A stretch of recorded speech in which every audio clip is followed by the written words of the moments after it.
The vast emptiness of space stretched out before the Zarkonian fleet. What should have been a routine journey had turned into a nightmare. Admiral Silos stood on the bridge of the flagship, his four eyes blinking rapidly in distress. The fleet's 1,000 ships floated helplessly, their powerful engines silent. "Status report," Silos demanded, his voice tight with worry. His second-in-command, Vela, looked up from her console. "Sir, all systems are still down. We're completely stranded." Xylos's tentacles curled in frustration. The Zarkonian Empire prided itself on being the most advanced civilization in the known galaxy. Their ships were marvels of technology, capable of crossing vast distances in the blink of an eye. But now, they were as helpless as children lost in the woods. "What about the distress signal?" Kylos asked. "Still broadcasting, sir," Vela replied. "But," she hesitated. "Speak freely, Vela." "Sir, we're in an uncharted part of the galaxy. The chances of anyone receiving our signal, let alone understanding it, are slim." Tylos knew she was right. Their situation was dire. The fleet carried millions of Zarkonians, including civilians and children. Without power, their life support systems would eventually fail. Food and water were limited. The thought of such an inglorious end to their mighty civilization made Silos sick to his stomach. Days passed. The crew worked tirelessly to find a solution, but nothing worked. It was as if some unknown force had simply switched off their technology. Panic began to spread among the civilian population. On the 10th day of their ordeal, a young technician named Zix burst onto the bridge. "Admiral, we've detected something." Xylos spun around. "What is it?" "Another ship." Zix shook his head, his antenna quivering with excitement. "No, sir. It's a signal, but not like anything I've ever seen before." The bridge crew gathered around Zix's console. The signal was indeed strange, primitive by Zarkonian standards, but undeniably artificial. "Can you trace its origin?" Xylos asked. Zix worked his controls furiously. "Yes, sir. It's coming from a small planet in a nearby system. According to our database, it's uninhabited." Silos felt a glimmer of hope. "Perhaps not as uninhabited as we thought. Can we respond?" "I'll try, sir," Zix said. He worked for hours, trying to adapt their communication systems to send a message in the same format as the received signal. Finally, Zix looked up, exhaustion evident on his face. "It's done, sir. I sent a simplified distress call in their language. I hope they can understand it." All they could do now was wait. The entire fleet held its breath, hoping against hope that someone would answer their call. 3 days later, their prayers were answered. A new signal reached them, stronger this time. Zix's translation matrix worked overtime to decode it. "Sir," Zix called out, his voice filled with disbelief. "The message. It says they're coming to help us." A mixture of relief and skepticism swept through the bridge. Who were these mysterious beings? How could they help when the mighty Zarkonian fleet couldn't even help itself? Silos made a decision. He opened a channel to the entire fleet. "My fellow Zarkonians," he began, his voice steady despite his inner turmoil. "We have received a response to our distress call. An unknown species from a nearby planet has offered assistance. I know this news may be difficult to believe, but in our current situation, we must remain open to all possibilities." He paused, letting his words sink in. "We do not know what to expect. These beings may be primitive compared to us, or they may possess knowledge we do not. Regardless, we will greet them with dignity and gratitude. They are risking their lives to help strangers. Let us show them the best of Zarkonian hospitality." As Silos finished his speech, a murmur of hope spread through the fleet. For the first time in days, the Zarkonians felt a spark of optimism. Little did they know that their encounter with the humans of Earth would change the course of galactic history forever. Dr. Emily Chen stared at her computer screen, her eyes wide with disbelief. The signal she had detected was unlike anything she had ever seen before. As the lead scientist at the SETI Institute, she had spent years searching for signs of extraterrestrial life. Now it seemed that life had found them. "John, come look at this," she called to her colleague. Dr. John Martinez hurried over, his coffee sloshing in its mug. "What is it, Emily?" I think we just received a distress call from space," Emily said, her voice trembling with excitement. John leaned in, studying the strange patterns on the screen.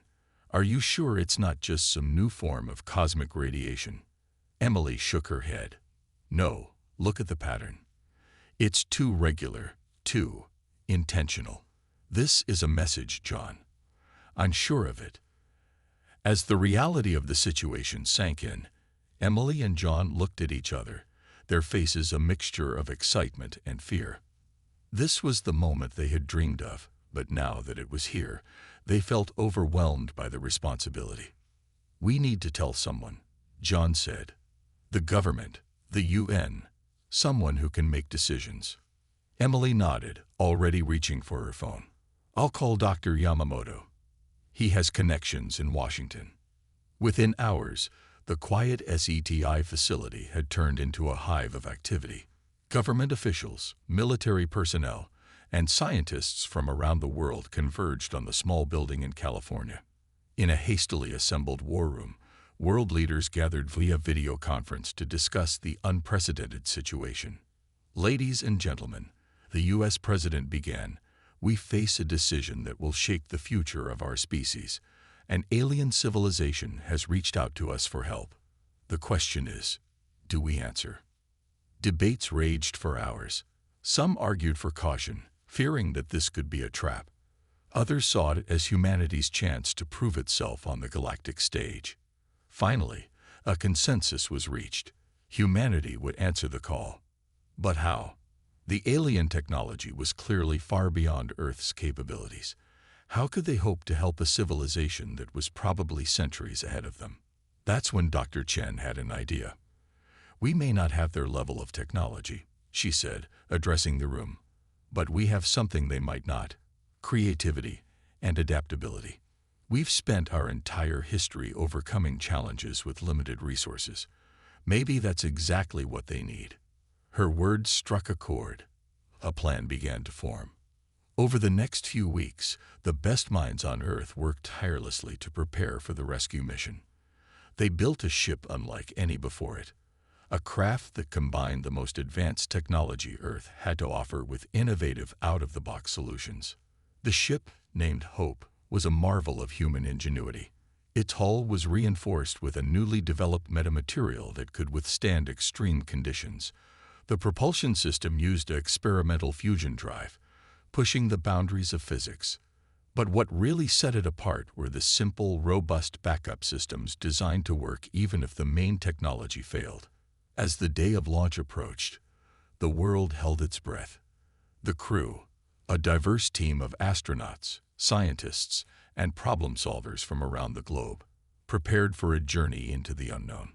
Captain Sarah Lee, a veteran astronaut with a reputation for staying cool under pressure, would lead the mission. As she donned her spacesuit, she thought about the enormous responsibility on her shoulders. They weren't just representing Earth. They were humanity's first ambassadors to an alien civilization. "Ready for this?" asked her co-pilot, Yuri Petrov, as they walked towards the launch pad. Sarah managed a small smile. "Ready as we'll ever be. Let's go make history." As the countdown began, billions of people around the world watched their screens. This was humanity's greatest adventure, a step into a larger universe. The engines roared to life. Slowly, gracefully, Hope lifted off the launch pad. As it rose into the sky, picking up speed, a cheer went up from the crowd at Mission Control. Emily Chen watched the launch, tears in her eyes. "Good luck," she whispered, "and Godspeed." As Hope disappeared into the blue sky, humanity collectively held its breath. Their future, and perhaps the future of the galaxy, now rested in the hands of a brave few. venturing out to save a civilization they had never met. The adventure had only just begun. The vastness of space surrounded the Hope as it journeyed towards the stranded alien fleet. Inside the ship, Captain Sarah Lee floated through the main corridor, checking on her crew. Despite their extensive training, nothing could have fully prepared them for the reality of this mission. Status report, Sarah called out as she entered the bridge. Dr. Amit Patel, the mission's chief scientist, looked up from his console. All systems are functioning normally, Captain. We're on course to reach the alien fleet in approximately 72 hours. Sarah nodded, her face a mask of concentration. And the signal? Are we still receiving it?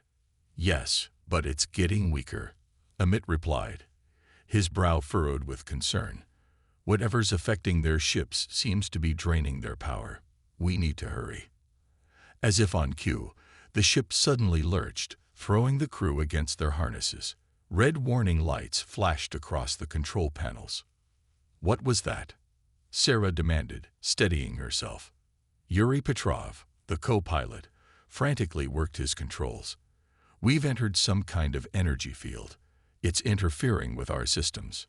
Sarah's mind raced. This must be the same phenomenon that had disabled the alien fleet. Switch to backup systems, she ordered. Let's see if our low-tech solutions can get us through this. The crew sprang into action, activating the array of simple, robust systems they had installed for just such an emergency. Slowly, the ship stabilized. It's working, Yuri said, relief evident in his voice. We're maintaining course and speed. Sarah allowed herself a small smile. Human ingenuity. 1. Unknown space phenomenon. 0. As they pushed deeper into the energy field, the crew faced challenge after challenge. Strange radiation interfered with their communications. Bizarre gravitational fluctuations threatened to tear the ship apart. But each time, the humans found a way to adapt and overcome. Dr. Elena Rodriguez, the team's xenobiologist, spent hours studying the energy field. It's like nothing we've ever encountered, she reported. It seems to feed on advanced technology, growing stronger as it absorbs energy. So the more advanced the tech, the more vulnerable it is, Sarah mused. No wonder the aliens were hit so hard. Their ships must be incredibly sophisticated. As they neared the location of the alien fleet, tension on the Hope reached a fever pitch. What would they find? Would they be in time to help? Finally, after 3 grueling days, Amit's voice rang out. Visual contact. We found them. The crew rushed to the viewing ports. There, spread out before them, was a sight that took their breath away. Thousands of sleek, silver ships hung motionless in space, their designs unlike anything humans had ever seen. They were beautiful, but the lack of lights or movement gave them an eerie, ghostly quality. Life signs? Sarah asked, her voice barely above a whisper. Elena checked her instruments. Affirmative. I'm detecting millions of life forms. They appear to be in some kind of stasis. Sarah took a deep breath. This was it. The moment that would define not just this mission, but perhaps the future of human history. All right, let's make contact. Amit, can you send a message? Amit nodded, his fingers flying over the communication panel. Sending now, using the same frequency as their distress signal. Seconds ticked by like hours as they waited for a response. Then suddenly, a burst of static came through the speakers, followed by a series of clicks and whistles. That's them, Amit exclaimed. The universal translator is working on it now. Slowly, the alien sounds transformed into words the humans could understand. Unknown vessel, this is Admiral Tsilos of the Zarkonian fleet. We received your message. Are you truly here to help us? Sarah stepped forward, her heart pounding. This was the moment she had trained for. With a steady voice, she replied. Admiral Tsilos, this is Captain Sarah Lee of the Earth ship Hope. We received your distress call and have come to offer our assistance. We may not be as technologically advanced as you, but we're resourceful and determined. If you'll have us, we're here to help in any way we can. There was a long pause. The crew of the Hope held their breath, waiting. Finally, Admiral Silos's voice came through again, filled with a mixture of relief and amazement. Captain Lee, on behalf of the Zarkonian people, we accept your offer with gratitude. Your courage in coming to the aid of strangers is unexpected and deeply appreciated. Please, tell us how we may work together to overcome this crisis. As Sarah began to outline their plan, a sense of hope spread through both ships. The rescue mission had only just begun, but already, two civilizations from opposite ends of the galaxy were learning that sometimes the greatest strength lies not in advanced technology, but in the willingness to help others in need. The greatest adventure in human history was about to unfold. The next few hours were a whirlwind of activity as the crew of the Hope prepared to board the Zarkonian flagship. Captain Sarah Lee led a small team including Dr. Elena Rodriguez, Engineer Jamal Khan, and Security Officer Liam O'Brien. They wore specially designed suits that could adapt to various atmospheres, a precaution given their lack of knowledge about Zarkonian biology. As they approached the airlock, Sarah turned to her team. Remember, we're not just representing Earth here. We're representing all of humanity. Let's show them what we're capable of. The airlock hissed open, revealing a corridor that seemed to stretch endlessly in both directions. The walls pulsed with a soft, bioluminescent light, creating an otherworldly glow.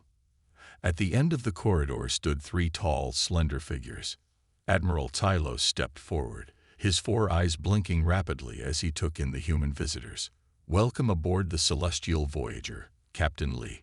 We are most grateful for your arrival. Sarah removed her helmet, taking a cautious breath. Finding the air breathable, she signaled her team to do the same. Thank you, Admiral. We're honored to be here and ready to assist in any way we can. As they walked through the ship, the humans were awestruck by the advanced technology surrounding them. Holographic displays flickered in midair, and robots of various shapes and sizes moved silently through the corridors. Your ship is incredible, Jamal said, his engineer's mind racing with questions. I've never seen anything like it. Silas' tentacles curled in what seemed to be a gesture of pride. The Celestial Voyager is the pride of our fleet, or it was before this crisis. They reached the ship's main engineering bay, a vast chamber filled with pulsating crystals and humming machinery. Vila, the Zarkonian second-in-command, was waiting for them. We've run every diagnostic we can think of, Vila explained, her frustration evident. But nothing works. It's as if our technology has simply given up. Elena stepped forward, her eyes scanning the alien machinery. May I? She asked, gesturing towards a nearby console. Silos nodded, and Elena began to examine the Zarkonian systems. After a few minutes, she turned to the group, her face lit up with excitement. I think I understand what's happening, she said. The energy field we passed through, it's not just disabling your technology. It's evolving, learning from it. The more advanced the system, the more vulnerable it becomes. Jamal snapped his fingers. That's why our backup systems on the Hope weren't affected. They were too simple for the field to latch onto. A murmur of excitement ran through the Zarkonians. For the first time in days, they had an explanation for their predicament. But how does this help us? Phylos asked, his voice tinged with hope. Sarah smiled. It means we might have a solution. Jamal, explain your idea. The engineer stepped forward, suddenly nervous under the gaze of so many alien eyes. Well, what if we create a hybrid system? We could use our simple, robust technology as a foundation, then gradually layer in your advanced systems. We'd essentially be building a technological immune system, one that can adapt to the energy field's attacks. The Zarkonians were silent for a moment, processing this suggestion. Then, to the human's surprise, Kylos began to make a sound, a deep, rhythmic rumbling that they realized was laughter. Remarkable, the Admiral exclaimed. To think that the solution to our problem would come from technology, we would have considered primitive just days ago. Your species continues to surprise us, Captain Lee. Sarah nodded, feeling a swell of pride in her crew and in humanity. We may not have your level of advancement, Admiral, but humans have always been good at thinking outside the box. Now, shall we get to work? Over the next several hours, humans and Zarkonians worked side by side, combining their knowledge and skills in ways neither species had imagined possible. Jamal and the Zarkonian engineers began designing the hybrid system, while Lilina and Vela worked on a way to shield the ships from the energy field's effects. As the day wore on, a sense of camaraderie began to develop between the two species. The Zarkonians were impressed by the humans' creativity and determination, while the humans were in awe of the aliens' advanced knowledge and technology. By the time Sarah and Tylos met again to discuss their progress, there was a newfound respect between them. Your people have accomplished more in a few hours than we did in days, Tylos admitted. Perhaps we have become too reliant on our technology, too set in our ways of thinking. Sarah smiled. And we've learned so much from you already. This collaboration is benefiting both our species. As they looked out at the teams working together, human and Zarkonian side by side, both leaders felt a sense of hope. They still had a long way to go, but together, they just might find a way out of this crisis. Little did they know that their greatest challenge and their greatest triumph was yet to come. As days passed, the combined efforts of humans and Zarkonians began to bear fruit. The hybrid system designed by Jamal and the alien engineers was taking shape, a strange but effective mix of Earth's robust simplicity and Zarkonian advanced technology. Captain Sarah Lee stood in the makeshift control room, watching as human and alien worked side by side. The sight filled her with pride and hope. But a nagging worry gnawed at the back of her mind. They were running out of time. Captain, Liam O'Brien called out, his face grim. We've got a problem. Sarah hurried over to where Liam was monitoring the energy field. What is it? The field is expanding, Liam explained, pointing to a holographic display. At this rate, it'll reach the nearest inhabited system in less than a week. The implications hit Sarah like a punch to the gut. This wasn't just about saving the Zarkonian fleet anymore. Entire worlds could be at risk. She turned to Admiral Tylos, who had just entered the room. Admiral, we need to speed things up. The situation is worse than we thought. Xylos's 4 eyes blinked rapidly, a sign Sarah had learned indicated deep concern. Agreed, Captain. But how? We're already working at maximum capacity. At that moment, Dr. Elena Rodriguez burst into the room, her eyes wide with excitement. I think I've found something, she exclaimed, waving a datapad. It's about the nature of the energy field. All eyes turned to Elena as she explained her discovery. The field isn't just disabling technology.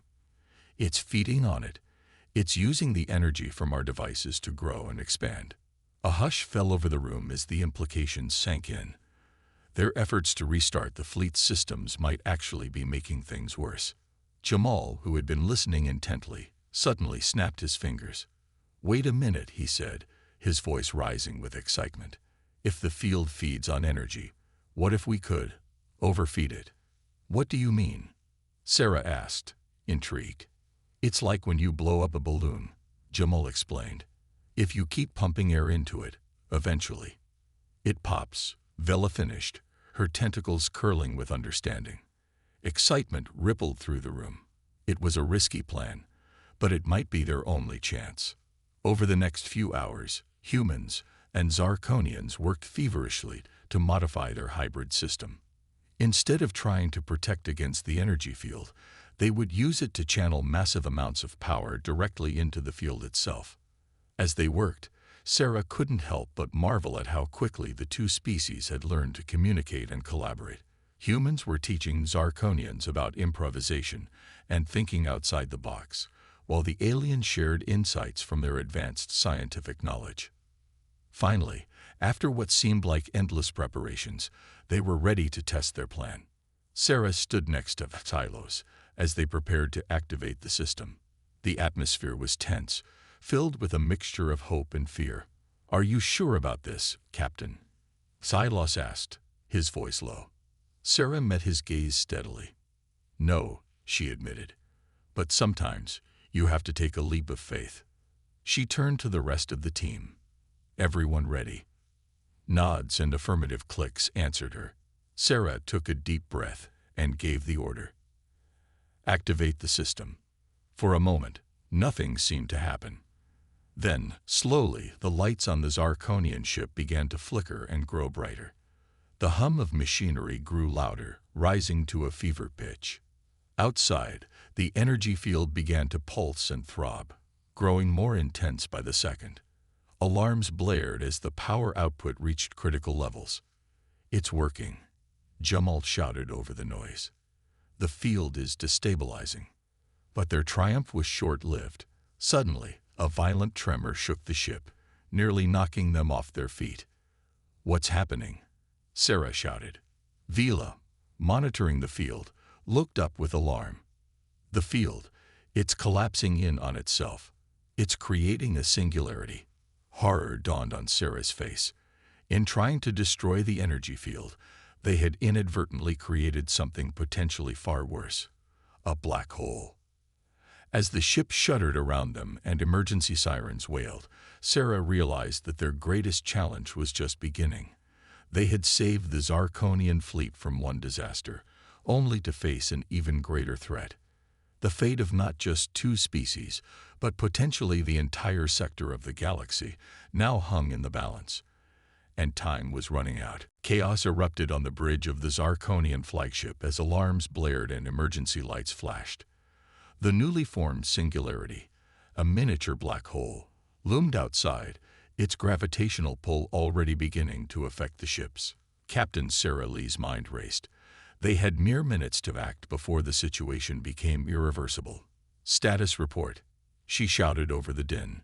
Dr. Elena Rodriguez, her face pale but determined, looked up from her readings. "The singularity is growing rapidly. At this rate, it'll consume the entire fleet in less than an hour." Admiral Tsilos, usually calm and collected, was visibly shaken. "Can we escape?" "Use our engines to outrun it." Jamal shook his head grimly. "No chance. Even if we could get the engines back online, the gravitational pull is already too strong." Sarah closed her eyes for a moment, centering herself. When she opened them, there was a fierce determination in her gaze. "Then we don't run. We fight." All eyes, human and Zarkonian alike, turned to her. "What do you mean, Captain?" Vila asked. "We created this thing," Sarah said, her voice steady. "That means we might be able to destroy it. Jamal, Elena, I need options." As the two scientists huddled together, rapidly discussing possibilities, Sarah turned to Silos. "Admiral, we need to buy some time. Can your ships generate any kind of force field?" Xylos blinked in surprise. "Yes, but they're designed for meteor deflection, not something of this magnitude." "It doesn't matter," Sarah insisted. "Every second counts. Get every ship to direct their force fields towards the singularity. It might slow its growth." As Silos relayed the orders, Jamal and Elena approached, their faces a mix of fear and excitement. "We have an idea," Elena began, "but it's incredibly risky." "At this point, I'm open to anything," Sarah said. Jamal took a deep breath. "We can't destroy the singularity, but we might be able to move it." He quickly explained their plan. By using the combined power of the entire fleet, they could create a massive electromagnetic pulse. If timed correctly, it could potentially push the singularity away. "But there's a catch," Elena added. "We'd need to get dangerously close to the singularity to make it work. And if we miscalculate..." She didn't need to finish the sentence. They all knew the stakes. Sarah looked around the room, at the faces of humans and Zarkonians united in this moment of crisis. "It's our only shot," she said finally. "Let's do it." What followed was a frenzy of activity. Jamal and the Zarkonian engineers worked feverishly to modify the ship's systems for the enormous energy discharge. Elena and Vela calculated the precise timing and positioning needed. As preparations neared completion, Sarah addressed the combined crews of both fleets. "I won't lie to you," she said, her voice broadcasted to every ship. "What we're about to attempt is dangerous. But together, we've already achieved the impossible. We've bridged the gap between our species, learned from each other, and grown stronger for it. Now we face our greatest challenge. But I believe that together, there's nothing we can't overcome." A cheer went up from both human and Zarkonian crews. In the face of oblivion, two species from opposite ends of the galaxy stood united. As the moment of truth approached, Sarah took her position on the bridge. Xylos stood beside her, a symbol of the unexpected alliance that had formed. "All ships in position," Vela reported. "Electromagnetic pulse charged and ready," Jummel added. Sarah took a deep breath. This was it. Everything they had worked for came down to this moment. "On my mark," she said, her voice steady. 3, 2, 1, mark. A blinding flash of energy erupted from the fleet, so bright that for a moment it outshone the stars themselves. The pulse slammed into the singularity with unimaginable force. For a heart-stopping moment, nothing seemed to happen.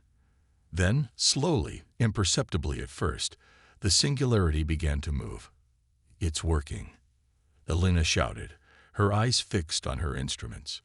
"The singularity is shifting course."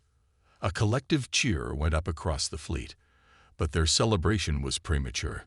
Suddenly, the ships closest to the singularity began to shudder violently. "Gravitational forces are increasing," Vela cried out.